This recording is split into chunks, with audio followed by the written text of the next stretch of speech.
Hola, ¿cómo están? Sean todos bienvenidos a América es Noticias. Feliz tarde para todas aquellas personas que se están conectando, cerrando ya esta semana. Ustedes saben que salimos de lunes a jueves a las 6 de la tarde. Esta semana ha sido sumamente intensa. Hemos tenido la oportunidad el día lunes de compartir con la periodista, reconocida periodista venezolana en Nueva York, Maybord Petit. El martes entrevistamos a María Corina Machado. El día miércoles tuvimos a Bárbara Palacios y el día de hoy no podemos quedarnos sin contar con otro gran invitado. Y se trata del estratega político, no es cualquier persona, estamos hablando de Esteban Gervasi. He tenido oportunidad de conversar y de compartir con Esteban en Miami, particularmente en canales de televisión al sur de la Florida. Y hoy quiero invitarlo y ya van a ver por qué. Hay elementos que tengo en pauta que quiero compartir con él y con todos ustedes. Les digo algo, ha sido una semana sumamente intensa en el espacio, en Américas Noticias, pero aún siendo intensa, creo yo, y estoy casi seguro que va a ser así, porque conozco muy bien a Esteban, el día de hoy va a ser importantísimo. ¿Por qué va a ser importantísimo? Porque normalmente hemos tenido acercamiento al tema, por ejemplo, venezolano, de parte o de la mano de los políticos. Eso tiene su valor particular, su peso específico. Pero qué bueno es tener, para cerrar la semana, a un estratega político. Vamos a conversar con Esteban, que además está muy bien informado, tiene oportunidad de estar muy cerca de los expresidentes de América Latina y de España, etc. Hay muchos elementos que, por supuesto, el día de hoy vamos a rescatar a partir de la conversación con Esteban Gervasi, estratega político. Ustedes, como siempre, pedirles que me dejen saber desde dónde se están conectando, también que me dejen conocer si les está llegando de manera correcta el audio y el video, y, por supuesto, los voy a dejar compartiendo sus opiniones y sus comentarios a partir de esta discusión que vamos a tener con Esteban Gervasi. Voy a buscarlo de una vez, seguramente lo tenemos acá conectado. Así que se va a pasar la invitación. Vamos a esperar a que nos aceptes para iniciar la entrevista del día de hoy. Ahí te tenemos. ¿Cómo estás? Bienvenido a tu casa. Hola, un fuerte abrazo. Primera vez que hago un Instagram Live, así que bueno, entonces estás me haciendo perdonan dos historia. cosas, la tecnología y la dislexia, porque yo soy disléxico de nacimiento, cosa que no oculto, sino que me divierto con eso. Bueno, pero bienvenido, Esteban. Un honor que este primer Instagram Live lo hagas con nosotros y un honor tenerte, no sé si escuchaste la introducción, tenerte en casa cerrando esta semana. Sí, claro, ¿Y te por estaba qué? viendo desde el Porque, principio. Esteban, yo tengo 5 años, esta es la emisión número 1011 del programa. Wow. Y te digo algo, he entrevistado a un número infinito de políticos, venezolanos, extranjeros, y vamos a entrar una vez a materia por el tiempo que tenemos. Claro. Y te cuento algo, mucho se habla del qué, pero prácticamente nadie, Esteban, habla del cómo. Y tú eres estratega. Y por eso es que le doy ese peso específico a la entrevista del día de hoy. La conversación, más que una entrevista, la conversación del día de hoy. Y por eso quiero dejar también los comentarios para que ustedes puedan ir construyendo. Esteban, muchas personas nos hablan de planes, de propuestas, de operaciones, de mecanismos, etcétera, pero nadie o lo sabe y no lo dice, o no tiene ni idea de cómo implementarlo. ¿Cuál es Fíjate, la situación actualmente de cara a justamente esos planes que se habla del qué y no del cómo? una de las razones de por qué no hemos podido salir de este régimen narcoterrorista que modificó la genética de la sociedad venezolana es precisamente porque se hace un mal diagnóstico de la situación. Y eso pasa, no voy a hacer un resumen de eso porque sería muy largo, pero eso pasa de que la estrategia que utilizaron los 60 países encabezados por Estados Unidos en el apoyo a Guaidó fue una estrategia que equivocó tanto escogiendo los aliados en Venezuela, porque escogió solo un grupo muy pequeño y con mucha soberbia, y eso fue culpa de la diplomacia y el Departamento de Estado de este país, de Estados Unidos, y también equivocaron la estrategia. La historia nos ha enseñado, cosas que venimos trabajando desde hace tiempo, que hay que hablar este tema sin complejo. Sí. Y hay un gran complejo porque lo primero que te dice la gente cuando te dice, bueno, ¿cómo solucionamos el tema de Venezuela? El día que entremos o el día que saquemos a estos bandidos o el día... Si tú no le planteas una situación real, viable al pueblo venezolano y a la comunidad internacional, que es muy inteligente, entonces tú no tienes fuerza, porque cuando tú construyes un partido político, estás construyendo un partido político en Venezuela y estás hablando que la salida es de fuerza, como es el caso de María Corina, tú pierdes un poco de credibilidad y eso es una crítica que yo le hago a ella, siendo la persona que yo creo que puede encabezar un movimiento desde afuera hacia adentro. Pero se cometen esos tipos de errores, porque la gente dice, bueno, una persona que me está hablando de la ruta del coraje, una persona que me está hablando de que hay una salida de fuerza, que hay que buscar una alianza internacional militar en misión de paz en Venezuela, pero anda por el país montando un partido político. Entonces, lo que tú haces y lo que tú dices no tiene una unidad de acción y de criterio. Y la gente es muy inteligente, el ciudadano aprende a punta de golpe y el venezolano tiene una característica especial que tiene la política a flor de piel. Pero la experiencia dice que este es un tema que hay que empezar y gracias a Dios que sea tu programa y yo quiero plantearlo. O sea, esto tiene que hablarse sin complejo y aceptar los errores y reforzar los aciertos y cambiar totalmente la metodología de cómo se debe implementar un cambio en Venezuela. Y explico por qué. O sea, cuando tú hablas con el secretario Almagro, o tú hablas con los expresidentes, o vas al grupo IDEA y le das tienes una reunión privada con ellos y intercambia, lo primero que te dicen es que Venezuela tiene que ir a un proceso electoral apenas caiga la dictadura, la tiranía, cosa que es contrario totalmente a lo que debe ser.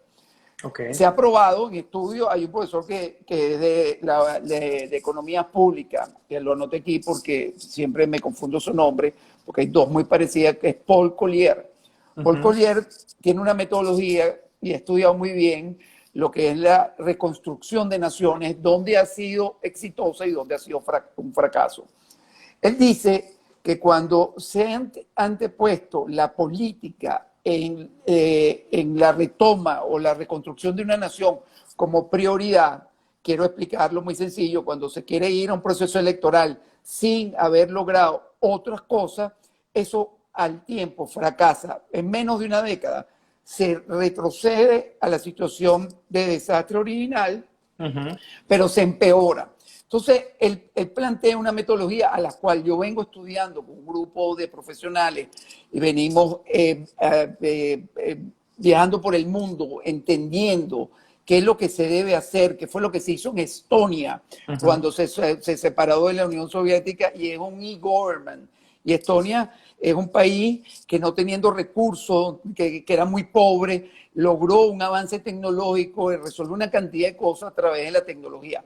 Pero no me voy a ese punto, me voy a 3 elementos principales. ¿Qué pasaría en Venezuela si nosotros, Maduro cae, llega un movimiento militar, como lo plantea muy bien María Corina, Antonio Ledesma, Aristigueta Granco, sí, Diego Carlos Barria, Ortega, Diego sí, Barria, sí. estas personas, que cosa que estoy 100% de acuerdo. Lo que no estoy de acuerdo con ellos es qué vamos a hacer el día después. Porque fíjate que el tema que es complejo es que tenemos que ir a un proceso electoral en un periodo de 90 días, según la Constitución, o de 30 días, o de 100 días. Ese fue el error de Guaidó. Guaidó plantea que vamos a un gobierno de transición, elecciones libres, para montar de repente un gobierno que va a traer a unos derrotados, donde participan muchas de las personas y de los políticos, estos profesionales que son responsables del desastre. Entonces, nosotros estamos planteando algo sin complejo, un gobierno de facto, de poder, que se barre la Constitución del 99. Se lo barre a través de decreto de una junta de gobierno que va a gobernar. ¿Por qué? ¿A qué le va a dar prioridad? La primera prioridad es la estabilidad y la seguridad de la nación. Si tú no estabilizas y aseguras la nación, el territorio nacional, tú nunca podrás gobernar. Claro. Y eso lo tienes que hacer paralelamente con lo que viene con la ayuda social, la ayuda humanitaria, generando ¿qué? Generando empleo, y en esa área tú generas empleo en el área de la construcción, en el área de reconstruir la infraestructura del país, educas, traes escuelas técnicas como lo que fue en un modelo, los modelos de las escuelas técnicas que había en Venezuela. Como La Salle, me imagino, ¿no? Claro, y te Fundación La Salle, entre otras. apoyas en todos los mecanismos existentes. El Estado que se reduce a repartir y auditar la ayuda humanitaria. Fíjate que yo no he hablado todavía de la salida política, eso lo dejo de último. Cuando tú logras estabilizar, convertir un país violento en un país pacífico, cuando tú logras controlar las bandas criminales, el territorio, desplazas a la FARC, el ELN, los garimpeiros, todo esto que sabemos que tiene más del 70% del territorio tomado, logras sacar la inteligencia cubana, logras restituir tu territorio y lo controlas, entonces tú puedes empezar a ayudar al pueblo venezolano. De otra manera, es una gran hipocresía, porque nadie se cree, el que está sufriendo esta situación ahorita en Venezuela, que está parado en una cola para echar gasolina pasado mañana, o salió al mercado y no consiguió ni queso ni nada, sino una botella de un refresco, porque te llenan los anaqueles de un solo refresco, sabe que si tú le haces una oferta electoral donde dice que vas a resolver políticamente la situación con elecciones, no te cree. Entonces, las propuestas no tienen fuerza, porque son los mismos partidos que llevaron a esta situación. Chávez no es un mecanismo, ni fue un invento, ni un experimento nuevo. Chávez fue una extensión de cuando se corrió la arruga de la Cuarta República, que se venía degenerando de una vez por todas la política venezolana. Los partidos se convirtieron, en vez de ser unos mecanismos o herramientas de solución de los problemas sociales o de la necesidad social, se convirtieron en unas grandes compañías de negocio y de corrupción. Y Chávez se montó en eso. Por supuesto, Chávez es responsable, como muchos de los políticos del oficialismo como oposición, de que esto se haya llevado a un punto de total destrucción de la nación. Entonces, hay que ser claro. Nosotros tenemos que ir a un gobierno de facto, de poder, que tenga control absoluto sobre la situación del país. Y eso implica que lamentablemente vas a tener que tener control sobre los poderes públicos y vas a tener que gobernar, y te van a llamar gobierno de dictadura de derecha, totalitario, pero alguien tiene que hacerlo. Porque en esta anarquía, donde tú tienes 3 tribunales supremos, o en este momento tienes 3 asambleas, tienes 2 presidentes, tienes 60 países que no saben qué hacer con la ayuda o con el apoyo que le dan a un muchacho que lamentablemente no supo entender el momento histórico y creó un gobierno parlamentario para evadir la responsabilidad. Entonces, si ya vimos que eso no funciona, dejemos el complejo, vamos a hablar las cosas. Todos tenemos que tener un sacrificio y tenemos que, primero, recuperar el territorio, atender la ayuda humanitaria y, de último, después que pasa un periodo de entre 4, 5, un quinquenio, inclusive una década, empezamos a liberar los derechos políticos. Por supuesto, tú tienes que ir a una justicia transicional, que es una justicia que no es que vas a agarrar y vas a meter a preso el primero que se te ocurra. Tú tienes que restituir el sistema de justicia, garantizar jueces expeditos para juicios expeditos de personas que han cometido delitos desde lesa humanidad, corrupción, entrega del territorio nacional, entrega del patrimonio. Otro tema, en Venezuela, cada vez que uno nombra la palabra dolarización, todo el mundo se encripa. El bolívar quedó para hacer escultura en las calles de Bogotá, de Ecuador, de Perú, hacen carteras, hacen disfraz. Hay que dejar el complejo, hay que dolarizar. En Venezuela la salsa de tomate se vende en dólares, la gasolina se vende en dólares, las medicinas se venden en dólares, los repuestos se venden en dólares. Entonces queremos salvar el bolívar. Yo no quiero salvar el bolívar. Yo quiero que la economía funcione y que el venezolano pueda tener un sueldo digno apenas hay un cambio en el país y se equipare o se mejore o supere cualquier sueldo promedio que hay en América. Eso es otro tema que se habla con un gran complejo y con un gran miedo. Y tú le preguntas a cualquier político, desde Leopoldo López, Guaidó, economista, José Guerra, cualquiera, y te va en el tema. Y eso es inaceptable. Claro. Otro tema que hay que hablar aquí es la privatización de todas las empresas burocráticas e ineficientes del Estado venezolano, empezando por la minería, por las industrias petroleras, por toda la distribución de alimentos. El Estado no puede ser un empresario. El Estado tiene que ser una estructura que sea muy liviana, que con poder y fuerza, como lo estoy planteando, fuerza estoy hablando plomo y pólvora. No estoy hablando de pendejada.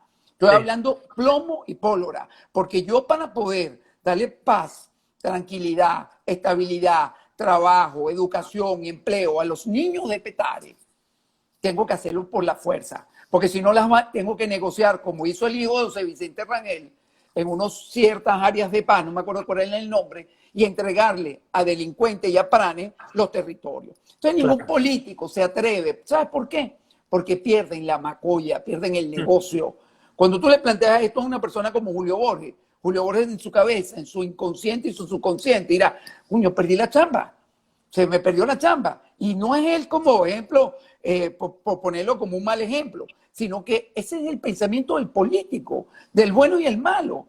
Oye, va a venir un gobierno de fuerza que me va a poner por el carril, no voy a poder opinar sobre pendejadas, porque se está dedicando a resolver la grave crisis, a restituir el territorio nacional, a privatizar, a modernizar el país, a mejorar la comunicación, a llevarle alimento a la gente, a generar empleo, dedicarse sobre todo a las clases más necesitadas que necesitan trabajo. ¿Y cómo tú le generas trabajo en el mundo de la infraestructura? ¿Y cómo lo preparas? Con escuelas técnicas. Le enseña de plomería, electricidad. Entonces el político entra en crisis porque no puede manejar la burocracia, porque además la burocracia la controlas como Estonia. Yo me buscaría un país como Estonia y le digo, señores, les pago lo que sea para que me hagan e-government en Venezuela, porque eso acaba con la burocracia. Mira, Estonia ya tiene, creo, yo estuve revisando modelos de Estonia, creo que ya el 98.9% del gobierno de Estonia es paperless, que no usa papel. Todo es digital, desde una licencia de manejar, desde tu pasaporte, tu identificación, tu pago de impuestos, tu reclamo por un pipote de la basura, un reclamo a la policía, voto electoral, coger tu representante. Y eso lo logró un país que tenía menos condiciones, menos riqueza, menos preparación, no tenía la tecnología porque dependía de ese monstruo que era la Unión Soviética. Y eso no lo lograron ahorita, hermano. Eso lo lograron a finales de los 90, principios del 2000. Y eso es un ejemplo que es viable. Por supuesto, aquí se escandalizan desde el presidente Felipe González. Cuando uno le plantea esta cosa, ellos se asustan. Porque tú le dices, porque lo primero que te dicen democracia. Ahora vamos a ser honestos. ¿Para qué sirve la democracia? La democracia sirve para sociedades que son cultas, que tienen riqueza, donde hay check and balance, donde hay separación de poderes, donde la gente, el ciudadano, está formado y respeta la norma. Pero en Venezuela, hay que ser honesto, Venezuela, nada de lo que yo estoy diciendo sucede. Hay una gran anarquía, no hay respeto a la autoridad, no hay separación de poderes, no hay institucionalidad, no hay ni siquiera un gobierno, es un Estado fallido, es un Estado criminal. Entonces, ¿cómo vamos a plantear una solución, Vladimir, que no sale Maduro y a los 6 meses nombramos un CNE?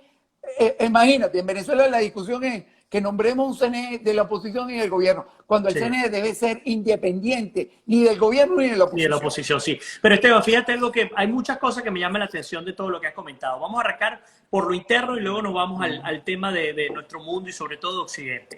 Vámonos puertas adentro. Si los políticos no quieren abordar el tema, no quieren acercarse siquiera al tema tal como tú lo estás planteando, asumiendo que es la manera correcta de sacar adelante todo este país que hay que reconstruir desde la ceniza, que hay que convertirlo en bueno, ya hablaremos del tema de la república, la diferencia con la democracia, etcétera. Pero de cualquier manera, el punto está, entonces, pues no hay esperanza, porque ¿de qué manera? Número uno, si los políticos que hoy día llevan la batuta la lucha en contra del Estado criminal en Venezuela no tienen planes como los que tú estás proponiendo para el día después, muy difícilmente los países, el concierto de los países, se sume a una aventura para entrar a un mundo, a una especie de agujero negro. Eso por un lado.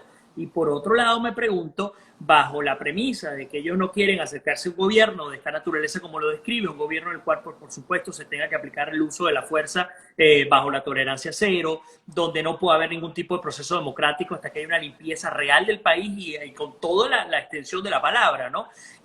Entonces, pues la realidad es que estamos hablando sobre un escenario que es prácticamente improbable en Venezuela. ¿Cómo hacerlo probable? No, sí se puede hacer probable y te explico por qué. Cuando tú quieres que algo no funcione, pon un político a gerenciar eso. Eso es la mejor definición que te puedo poner. Los políticos realmente, y te voy a poner un ejemplo reciente de la historia contemporánea de Venezuela, que sufrimos los venezolanos y sobre todo mi generación. Fue el caso del segundo mandato del presidente Carlos Andrés Pérez. Carlos Andrés Pérez, un hombre que en su momento había aprendido de su primera experiencia, se buscó una cantidad de técnicos especialistas en las mejores universidades del mundo y se los llevó venezolanos preparados y gente asesorándola desde afuera. Se buscó unos técnicos para encaminar a Venezuela en la modernidad. Cometió un error que subestimó a los políticos. Y los políticos tomaron la batuta y ya sabemos la historia. Carlos Andrés salió, el país perdió una gran oportunidad y esto se convirtió en un desastre que él mismo en un momento lo visualizó y lo dijo muy claramente, como lo hizo en un momento Salas Romer, que dijo Venezuela tiene dos destinos, o el camino de la destrucción del militarismo con Chávez o el camino de la modernidad conmigo. Y el venezolano, 57% en aquel momento, 53%, no me acuerdo, votó por Chávez y cometieron ese grave error. Ahora, sí se puede porque, te explico, Venezuela lo que le ha faltado es liderazgo. Liderazgo de personas como el caso de María Corina, de Antonio Ledesma, de Aristigueta Granco, que tienen que salir del país y conformar un movimiento para la recaptura del país, para la desde afuera. Por supuesto, por supuesto, es que todas las vías internas están agotadas. De acuerdo. A mí, hay dos cosas del libro de Bolton que quiero hacerte un comentario que tienen que tener referencia sobre esto, me sorprendieron muchísimo. Una es la ingenuidad de Bolton, que es un gran pendejo que lo demostró. Yo siempre dije desde el principio que él no era un halcón blanco, sino una palomita blanca, y la gente me caía encima. Pero yo, cuando una persona de ese nivel está ya de retiro, con esa edad, lo que busca es conciliar y pierde esa fuerza, esa energía, y esos valores y principios los pierde. Y voy a explicar por qué. En uno de esos comentarios él dice que Guaidó y Leopoldo López le dijeron que tenían el 80% de la Fuerza Armada. Por Dios, ¿quién se cree eso?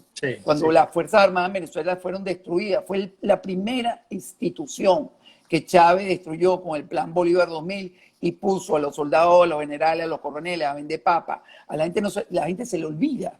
Y a mí eso me Pero impresiona. déjame destacar algo, Esteban, déjame atajarte, porque no todo el mundo sabe de quién estás hablando. Y estamos hablando de John Bolton, él fue asesor de seguridad de la Casa Blanca, el presidente número 45 de los Estados Unidos. En la cabeza de la inteligencia y de la seguridad de este país, después del presidente. Correcto, en la cabeza. Buena manera de describirlo.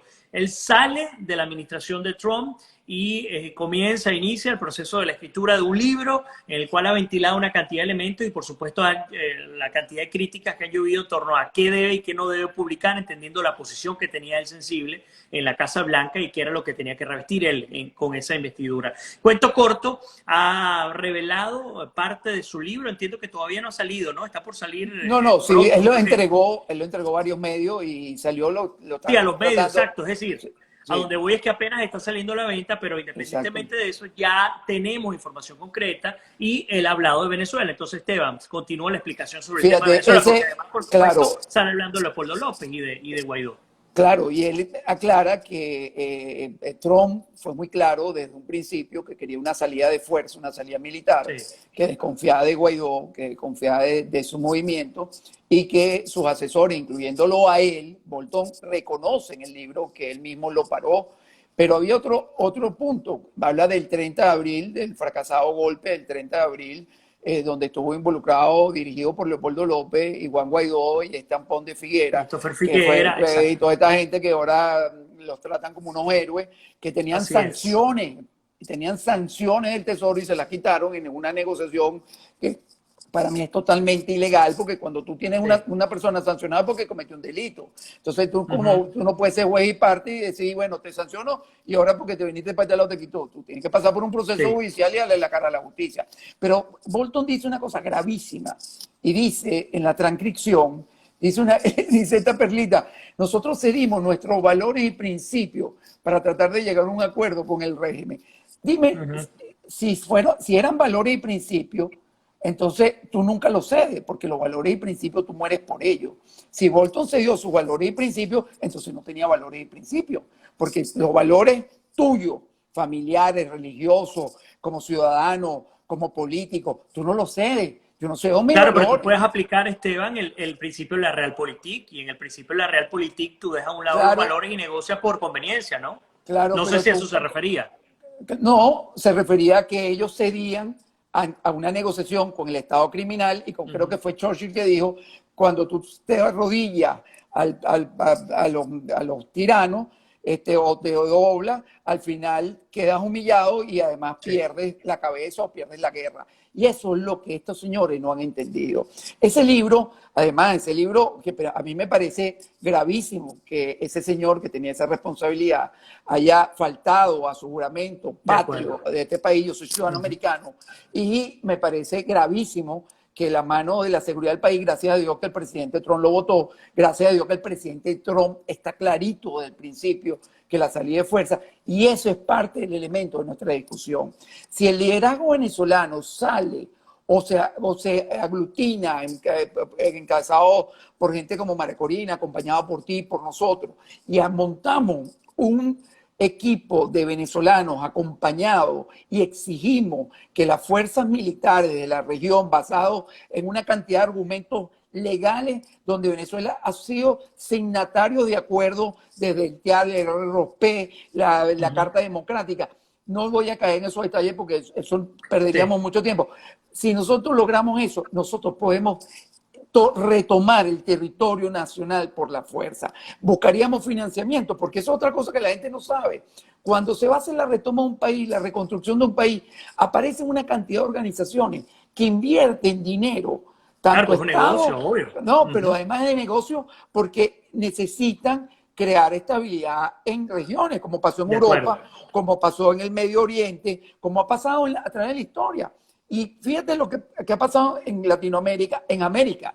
¿Tú crees que estas protestas que están pasando en Estados Unidos son obra y gracia del Espíritu Santo? Eso tiene financiamiento, hemos Sí, visto recientemente, yo tengo varias semanas fuera de Miami, pero he visto protestas en el downtown de Miami con cartelones apoyando a Maduro y a Chávez y a así Castro. es. He De visto en acuerdo. Seattle la camisa del Che Guevara, fotografías de Maduro. Hemos visto que esto está financiado en Nueva York y en Washington, está financiado por el eje del mal. Pero además el Partido Demócrata ha hecho esto una apología del delito cuando ha insistido en que esta protesta se politice, cuando un hecho individual de un policía no puede desestabilizar un país, como yo cuando pasaba ahorita en Atlanta, de broma no me destrozaron mi carro. ¿Por qué si yo soy un ciudadano? ¿Por qué me van a mí a agredir como ciudadano? Yo nací blanco, pero yo no escogí ese destino. Entonces me escupían el carro, me golpearon porque yo soy blanco, pero soy blanco latino y no podía bajar el vidrio porque si lo bajaba me metían una piedra. Entonces, estamos viviendo un momento de anarquía y eso es lo que pasa en Venezuela. ¿Cómo controlas tú eso? Con la fuerza. Si tú no aplicas la fuerza, que es lo que ha dicho el presidente Trump a la policía, o sea, ¿cómo nosotros vamos a quitarle los fondos a los policías si eso es lo que Qué nos propuesta protege? los demócratas, por cierto. Claro. Así es. Y eso en Venezuela, para no desviarme, la única manera es que se construya eso que plantea María Corina muy bien, Antonio Ledesma, Aristigueta Granco en la carta, que es que debemos construir, alguien tiene que liderizar eso, pero es muy fácil decirlo en una carta y no asumirlo. Y esa es la responsabilidad, este es el reclamo que yo le Pero es hago que público fíjate, a Esteban, ellos. y te atajo allí, porque fíjate que el Yo no martes le reclamo a Leopoldo porque para mí Leopoldo es un mequetrefe, es un tipo ahora, sin palabra. sí, ahora vamos a hablar Guaidó, del yo le tema de reclamo a María Leopoldo. Corina porque creo en ella, le Sí, reclamo a Antonio Ledesma, le reclamo a Listigueta Granco, le reclamo a Diego Arria, a Carlos Ortega, a esos miles de venezolanos como nosotros que seguimos diciendo y hablando y sacando manifiestos y escribiendo cartas, pero tenemos que actuar. Y sí, ellos además un son los que dan la manifiesto que fue cara. A mí no me van publicado. a abrir la puerta en la Casa Blanca, pero Sí. te garantizo que Antonio Ledesma, María Ya, Corina, Marcorina, Lizqueta por Granja, supuesto. por Claro. supuesto que le abren la puerta. Sí, pero fíjate que hay Nariño, varios elementos allí, Esteban. Yo se lo pregunté a Marcorina el martes. porque le decía, estuve revisando el tema de la operación de paz y estabilización, me leí por supuesto este manifiesto en el cual pues participan todos ellos que tú los acabas de comentar y habla de la desaparición de Venezuela como Estado, pero en la práctica le decía, María Corina, ¿cómo te van a escuchar a ti? ¿Cómo van a hacerle caso los países de nuestro continente a una propuesta que tú entregues? Sí, el que es reconocido es Guaidó, y aún siendo Guaidó reconocido, pues sencillamente no hemos llegado a absolutamente nada. Ella me decía, bueno, es que se necesita el apoyo popular. Entonces, cuando entramos ya a cómo operativizo algún tipo de iniciativa como esta, comenzamos a diluirnos, Esteban. Entonces tú dices, ella le abre la puerta de la Casa Blanca. ¿Qué tan seguros podemos estar de eso? Porque la realidad es que... Bueno, la mejor respuesta que te puedo dar eso es el libro de Bolton. Porque fíjate que lo que pasa, Guaidó, tú puedes tener legitimidad de origen y legitimidad de desempeño. De acuerdo. Por cierto, en los dos casos, Guaidó tiene una tacha de X en las dos. Porque Guaidó fue un diputado de Vargas que salió con un número inferior que cualquier otro diputado de otro estado. Porque yo manejé dos campañas en Vargas. Guaidó trabajó conmigo en Vargas, lo conozco muy bien y era un muchacho honesto, trabajador en aquel momento. La gente se transforma, pero yo, a mí por lo menos hay gente que dice que yo soy el creador de ese monstruo. No, el creador de ese monstruo son sus padres, yo no.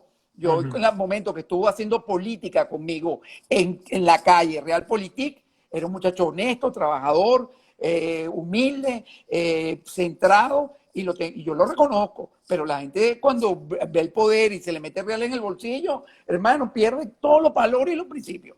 Y Guaidó tiene, primero, esa legitimidad de origen que es fortuita, porque él era 9º décimo en la cadena de mando de Voluntad Popular, pero además tiene un problema gravísimo, que tiene una ilegitimidad de desempeño, porque no ha asumido la responsabilidad que ellos mismos se pusieron en el Estatuto de la Transición, que la gente tiene que enero del año pasado, sí. Exactamente, que ellos mismos aprobaron, que se fijaron una fecha y nos han cambiado todo, pero además nos han engañado con acuerdos bajo la mesa, con conversaciones escondidas, que son ustedes los periodistas que gracias a ustedes han denunciado y podemos enterarnos de las marramucias que hacen, el desvío de fondos, la corrupción que no aclaran, una cantidad de cosas que ya las perdió. Y nosotros los venezolanos, a mí no me importa que 60, 180, 200 países apoyen a Guaidó, porque no me está dando una solución.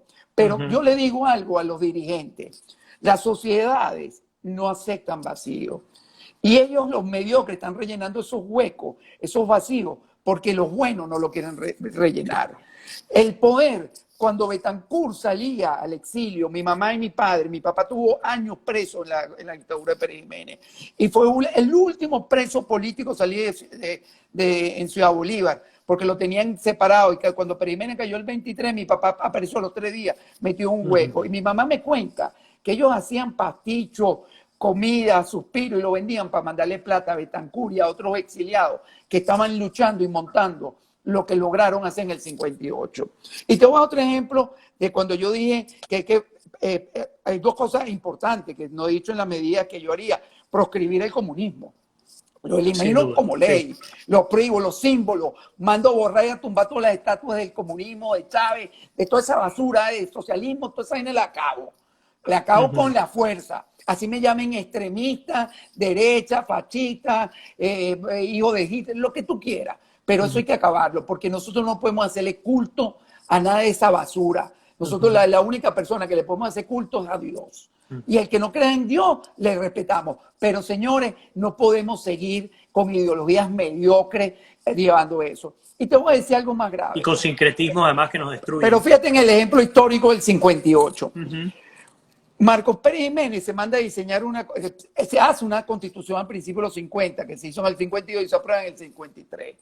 Cuando llega la Junta Patriótica, que Aristigueta Granco fue parte de ese movimiento, y lo puede ratificar, o un día lo entreviste, porque además es un viejo sabio, y es un tipo que tiene más energía que yo, que no sé qué edad tiene el doctor Aristigueta, yo tengo 60 años, pero el doctor Aristigueta tiene una energía que tiene un carajito de 35 años. Sí, sí. Y en la constitución que se utilizó hasta el 61 fue la constitución del 53. ¿Por qué? Porque había una junta de gobierno que reglamentó el orden y le dio paso a Rómulo Betancourt hasta que se logró la Constitución del 61, y Betancourt, que cumplió un solo periodo, gobernó. Y no porque la Constitución decía, sino porque era un líder, porque tenía un país donde llegó un acuerdo político entre 3 partidos, que era el acuerdo de punto fijo. Había gobernabilidad, había respeto. Pero para los venezolanos de esa época no era importante el cargo de diputado o de ministro, sino la reconstrucción y la retoma del país. Y la gente no hablaba de que era un país democrático. Venezuela empezó a ser un país democrático cuando ya cumplió 2 o 3 elecciones, hasta que Caldera fue presidente, porque había inestabilidad, había guerrilla, había el portoñazo, el caporupanazo, a Betancourt lo trataron de asesinar varias veces. Había el hijo de la señora esta, Fidel Castro, trató de invadir Venezuela. Entonces, no había estabilidad democrática, pero había un liderazgo serio que había que tomarlo. Mientras que nosotros no le hablemos a los venezolanos con la verdad y dejemos este complejo, esta pendejada de que tenemos que ir a elecciones, que Almagro no dice eso tampoco, porque Almagro es sabio y Almagro es un tipo de experiencia. Almagro no ha dicho que nosotros tenemos que tener elecciones a los 30 días, ni a los 90 días. Almagro lo que está preocupado por la salud y la comida de los venezolanos, por la situación de los presos políticos, por la situación de la gasolina. Eso sí está preocupado Almagro. Esos bolsas y esos periodistas que andan todo el día vociferando que fulanito dice que hay que cumplir, que hay que nombrar un nuevo CNE. Eso es paja. Paja. Eso no va a resolver el problema de Venezuela.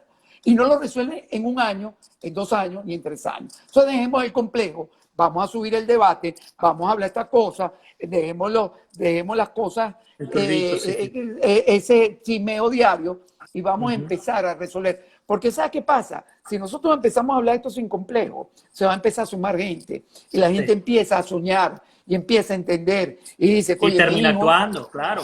Claro. Fíjate Esteban, que yo lo he comentado acá, y coincidiendo contigo, si Venezuela es un país ocupado, es un estado fallido y además está desintegrándose, y aparte de esto ha sido entregado a los peores postores, porque lo que sí es cierto es que Venezuela está invadida de hace décadas por los peores postores, Cuba, Rusia, Irán, China, etcétera, etcétera, etcétera. Okay. Entonces, bajo ese principio, yo nunca he logrado entender. Y no me ha tocado, no estoy en Venezuela, pero si estuviera en Venezuela y si estuviese poniéndome una gorra, un sombrero de político... No tiene que estar, mira, porque tú conoces la realidad venezolana. No, de acuerdo, pero ¿dónde voy a esto? ¿Por qué cuidarnos tanto, decir con quién nos aliamos y con quién no? Porque a los efectos igual lo han preso, igual los matan, igual los sacan de exiliados, pero resulta que no hemos procurado asociarnos con Estados Unidos, con Israel y buscarnos al Mossad, con Alemania, con Francia, con Gran Bretaña, con Corea del Sur. No lo hemos hecho. Por complejo, porque tenemos complejo de que no podemos criticar nuestro...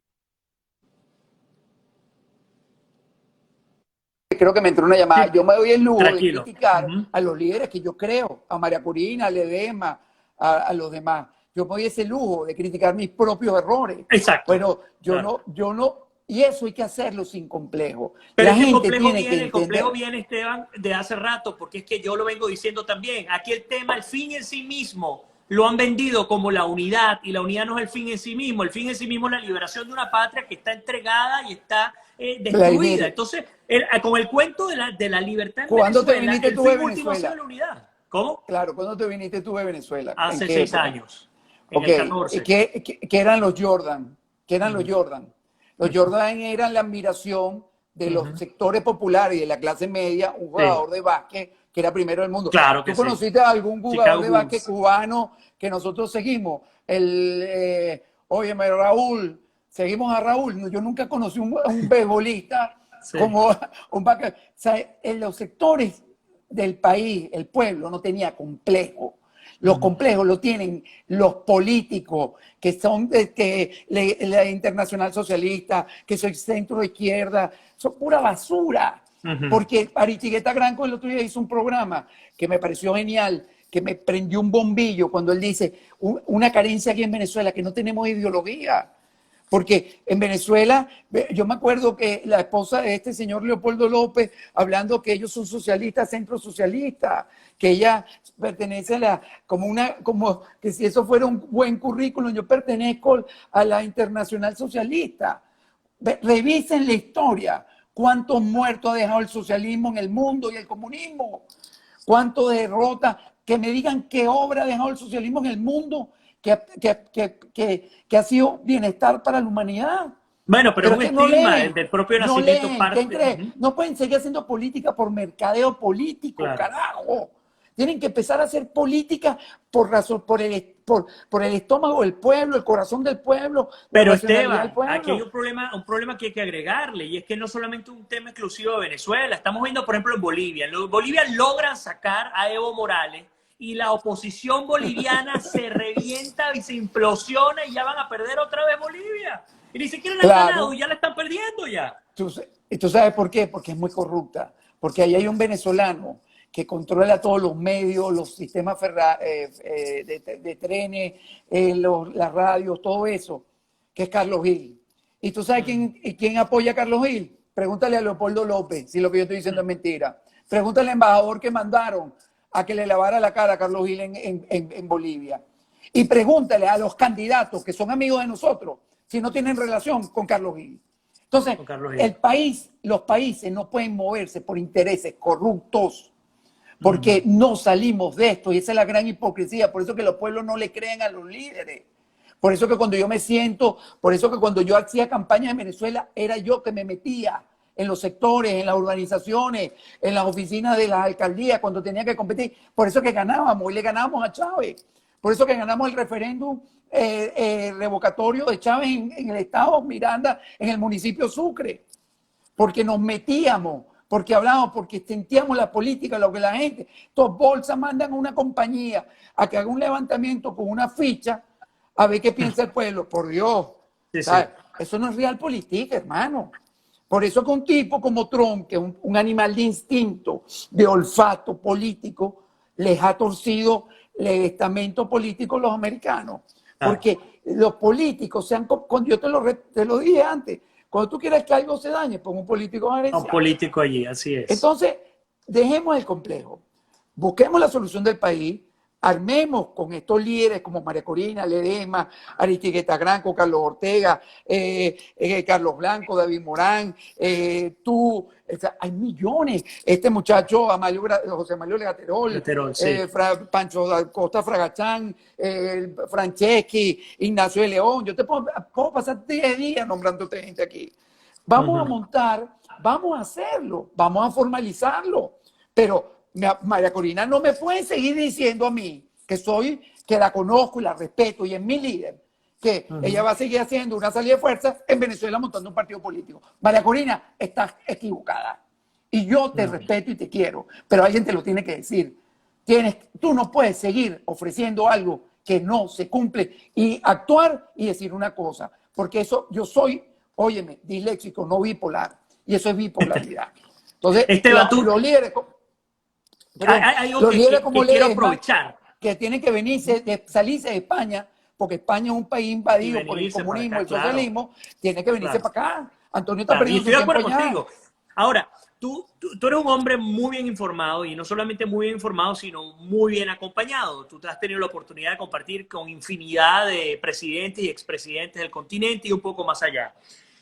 Esta gente, a ver, a mi modo de ver, América Latina y América en general, incluyendo Estados Unidos, cometieron gravísimos errores en desconocer lo que se venía 20 años atrás. Pero me pregunto hoy en día, porque algo que revela Bolton, que si es verdad o no es verdad, pues bueno, lo estamos por determinar, pero tiene que ver justamente con la involuntad no solamente de Guaidó, de Vecchio y de otros individuos de esta coalición en Venezuela, y también de miembros de la OEA, la mayoría de los países, en no querer ningún tipo de acción militar. Hasta que eso no se dé, pues es otro elemento que se le sumaría en términos negativos a la lucha por la libertad en el país. Nosotros podemos desgastarnos, montar lo que tú dices, hacer la coalición que querramos hacer puertas afuera, pero ¿cómo hacemos para que esta gente nos escuche y para que se meta? Porque además, tú dijiste algo al principio también, y discúlpame que te lo amplíe. Tú decías al principio, hablaba de las mafias. es que la intervención en Venezuela, y aquí yo no estoy de acuerdo con Francesco, con Franceschi, que por cierto lo tengo en pauta para entrevistarlo, en algo, él habla de operación quirúrgica, y es que en Venezuela el nivel de desastre es tal que tú tienes que ir limpiando como si fueses un médico tratando de eliminar en un metástasis, en un Lo cuerpo, ves clarito. quiste por quito. Bueno, ¿tú crees que esa explicación que tú estás dando no la entiende un embajador en la OEA? La va a entender.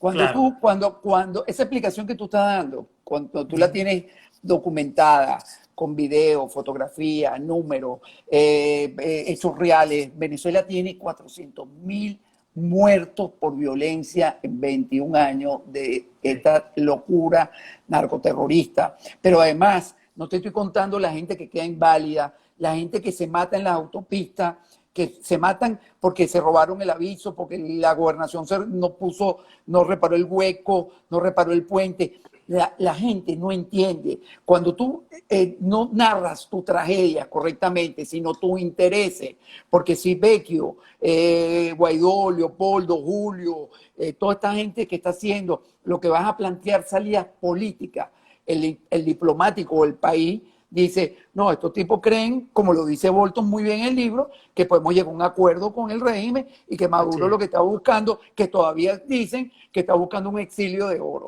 Eso no existe, hermano. En Venezuela hay que mostrar cómo, como vi yo anoche un video, que una señora le dio a una policía el dato donde vivía un delincuente, la ponen en la escalera, una señora mayor, la ponen, la empiezan a filmar, el tipo dice, ¿está filmando? Y la ejecuta. Y después postea el video en las redes sociales para dar ejemplo de poder. Si yo no doy un ejemplo como Estado que voy a tomar Venezuela, si yo no tengo la mano dura, ¿cómo me van a respetar? Si yo no hago juicios expeditos, donde agarro delincuentes como Tarela y Sami, y le digo, ven acá, señor, demuéstrame usted cómo se ganó esta riqueza, cómo usted tenía centros comerciales en Mérida, cómo usted compró esto, cómo usted es dueño, cómo usted tiene cuenta de 1.000, 2.000, 3.000 millones de dólares. ¿Por qué usted, demuéstreme que usted no intervino en la tortura y muerte de estos señores con el Tren de Aragua? Demuestre esta broma. Agarras a Figuera y lo sientas en el banquillo. Usted tuvo una década en la inteligencia venezolana, en el SEBIN y el DIESIN, y usted dice que no torturó a nadie, que usted lo que llevaba era cafecito, cocosete y Toronto todas las tardes a los presos. Y te voy a decir algo, que tú lo sabes muy bien, y yo lo dije aquí públicamente. Christopher Figuera, él llegó acá a Estados Unidos, y quien se encargó de conversar con los periodistas, o buena parte de los periodistas, para que lo atendieran fue Leopoldo López, o pagándole el favor, o creyendo no sé en qué, diciendo que era un hombre que había buscado la libertad, etcétera, sin darse, digo yo, sin darse cuenta, o parte de la jugada, entender cómo se juega doble banda con individuos como Christopher Figuera. Y es algo que yo no entiendo, porque tú hablas de la soberbia de Estados Unidos, pero digo, ¿y por qué Estados Unidos no ha escalado ante ese tipo de individuos y por qué los tiene como los tiene ahora? ¿Qué tanta información puede estar entregando usted? Óyeme, porque el Departamento de Estado está penetrado todavía por la administración de Obama, claro. Y tiene gente como James Story que no se atreve a marcarle el teléfono a María Corina, no llama a Ledesma, no llama a Aristigueta Granco, no te llama a ti, no me llama a mí, no consulta, sino que tiene unas gárgolas aquí, solo para Guaidó, Leopoldo, Lilian, Julio, el otro, Terry Briceño, o sea, ellos viven en eso. Y eso ha sido el error de esto. Por eso es que en un momento, recuerda que Almagro, el mismo gobierno de transición de Guaidó, no le estaba dando el apoyo a Almagro para la reelección. La cosa es que la presión de nosotros fue tan grande que tuvieron que asumirla. Es igual que la postura que tienen con el Partido Demócrata. Se toman más fotos y son más los del gobierno de transición que apoyan a Joe Biden que el propio Trump. Le da vergüenza decir, o le da pena, o tienen complejo de decir, yo apoyo a Trump. Pero no apenas se le para la Pelosi, se toman hasta fotos tirándose de cabeza, pues. Entonces, eso no puede ser, porque inclusive están interviniendo, siendo no ciudadanos americanos en la política interna. Porque yo, ¿qué opino? Yo voto en este país, yo pago impuestos en este país, mi familia es norteamericana, pero estos tipos que ni son norteamericanos participan en la política interna tomando posición. Y lo hacen. Entonces tú ves como un senador o un congresista o un demócrata se aprovecha de esa debilidad y le tira un misil. Ayer, por cierto, Oppenheimer sacó un artículo diciendo que los reales del pueblo venezolano se están utilizando, Trump lo está utilizando para pagar el muro. Y sale una cuerda de bolsa, como nuestro embajador, a decir, a poner duda en el artículo, léanlo que está en el Miami Herald. ¿Sabes? El embajador lo que menos, lo mínimo, por respeto al país que le dio cobijo y protección, decir, mire, yo no voy a opinar de eso porque eso no es cierto. Y además yo no me meto en la administración interna del presidente de Trump y de este país. Si usted quiere averiguar como periodista, vaya y pida los récords de dónde se está usando ese dinero. Pero no utilice mi declaración para crear un artículo contra el presidente Trump. Que, por cierto, Bob Meléndez estaba hoy llevando otra vez una ley al Senado para decir que Trump se está robando los reales para financiar su proyecto del Muro del Sur. Sí. Entonces, Y fíjate, señores, Esteban, por Dios. nos quedan porque además es la primera vez que haces este live a través de Instagram.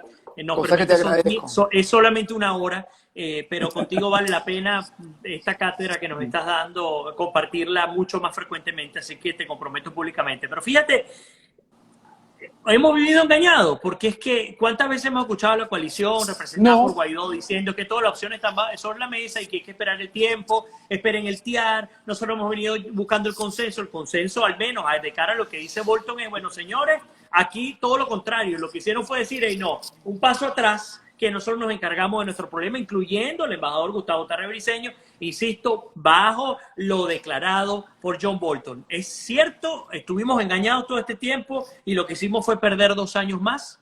No, nosotros, grupos con personas como tú, como muchas personas que yo conozco que de mi entorno, pública, en declaraciones, en programas, en artículos, lo vienen denunciando. Que esto ha sido una farsa desde el mismo mayo del año pasado, a partir del 30 de abril, yo planteé que yo tenía que renunciar y le pedimos, Nito Pérez Osuna lo ha dicho Patricia Poleo, lo hemos hecho. Bueno, fíjate, a mí me costó que los medios en Miami no me entrevisten. No me entrevistan. Y yo lo digo, Oscar Azaman nunca me invitó. No me invitó el otro porque no les gusta que uno les diga las cosas. Y lo lamento. Uno tiene que decir la verdad. Porque la gente, fíjate, cuando tú dices que no has engañado, mentira. Cuando tú le preguntabas al pueblo en enero del 2019 si apoyaba a Guaidó, 90% lo apoyaba. Por supuesto. Y ahora hoy tú le preguntas al pueblo y te dice solo un 11, un 12% que creen Guaidó. Entonces tú no estás engañando al pueblo, tú te estás engañando a ti mismo. Pero claro, igual es Maduro no engaña al pueblo. El tirano cree que él tiene popularidad, no tiene. Maduro no tiene cero. Entonces hay un gran vacío de poder. María Corina tiene una alta credibilidad, ha sido constante y coherente, pero tiene un problema de acción política. Como me acuerdo, yo tengo un ejemplo que siempre doy, el caso de Eduardo Fernández. Eduardo Fernández fue un tipo preparadísimo, es un tipo que fue presidente del IFEDEC, daba conferencias mundiales, invitado en todos lados, un tipo súper culto, leído. ¿Y qué pasó? Perdió el timing político. Y a mí me da pavor que líderes como Antonio, María Corina, esta gente, Aristigueta Garanco no, porque Aristigueta Garanco ya hizo todo lo que tenía que hacer, pero pierden la oportunidad que le está dando la historia de rellenar ese vacío, que no quieren entender que hay que articularlo, hay que agarrar la mochilita, como en las comiquitas, esa mochilita con una miga de pan, un poquito de mantequilla y leche, y salir a recorrer el mundo. Porque ese es el valor superior de la lucha por la libertad. Yo no quiero democracia, yo quiero libertad en Venezuela. No podemos tener democracia, no podemos tener comida, no podemos tener gasolina, medicina, carretera, trabajo, empleo, paz, estabilidad, si no tenemos libertad. Y la libertad se va a lograr solo con la fuerza. Esteban, te lo agradezco enormemente el haberte conectado conmigo y con nosotros el día de hoy. Te cuento que todos están pidiendo más tiempo, lamentándolo mucho. Hoy no se puede, pero vamos a coordinar para que te podamos tener de nuevo en el programa. Quedaron muchas preguntas, muchos comentarios, mucho análisis. Cuando quiera. Pero quiero agradecerte de nuevo la gentileza Gracias. de estar con nosotros. Y te felicito, por cierto, que hoy hablando con una periodista, que te la voy a nombrar ahorita, le dije que tenía un programa contigo que me llamó a hacerme una pregunta, y Nito Pérez Osuna, y le comenté quién eras tú, y me dijo, oye me encantaría participar con él, le hablé de ti muchísimo, y ojalá Sí. le invite, te voy a pasar su Bueno, dato para que le A invite. Nitu la he tenido también hace algún tiempo, Sí, la yo tuve sé. acá, la conozco y vamos a ver si Sí, sí, de verdad la tengo ella, también en pauta para ella se incorporar. recordó muchísimo Así es. y creo que es una de las personas que ha hecho un gran esfuerzo para develar y además orientar. Nito tiene una Ujú. ventaja que, como a buena abuela, orienta a sus seguidores, a sus lectores, y eso es importantísimo, cosa que tú haces, porque no solo un Así es. tema de chisme ni nada, eso no, en ustedes no existe, pero hay una Ujú. cantidad de periodistas que se han dedicado por pago, por billete, Sí, a manejar. Hoy tiraron en que metieron preso unos ministros, eso para tapar el desastre de Bolton en Venezuela, porque así es. Bolton devela lo mequetrefe que es Guaidó. Así es, una larga historia. Te lo agradezco, Esteban. Esperamos tenerte de Gracias. vuelta del programa. Mira, Un abrazo enorme. cómo hago para pagar esto sin intervenirte? Yo me encargo de Ah, sacarte ok. del aire, pero mira, excelente. Y a ustedes que están, ven, Esteban Gervasi, por supuesto, excelentísimo estratega político, un hombre que vale la pena seguir. Bueno, está arrancando con el tema del Instagram, es un monstruo en Twitter y tiene todo lo que quieran en términos de información en Twitter, pero ahora se está metiendo con el Instagram, así que síganlo y aprovechemos la oportunidad, porque imagínense también tener la ocasión de verlo a él en sus live a través de su propia cuenta. Así que bueno, síganlo, es Esteban Gervasi Libertario, así de sencillo, Esteban Gervasi Libertario, lo tienen ahí en su parte superior de la pantalla, y pues por supuesto, como siempre digo, y también para Esteban, que Dios me lo bendiga, se les quiere, se me cuidan, y Amén. nos Que Dios te despedimos, bendiga. hasta la próxima semana, igual para ti, un abrazo para todos, feliz tarde.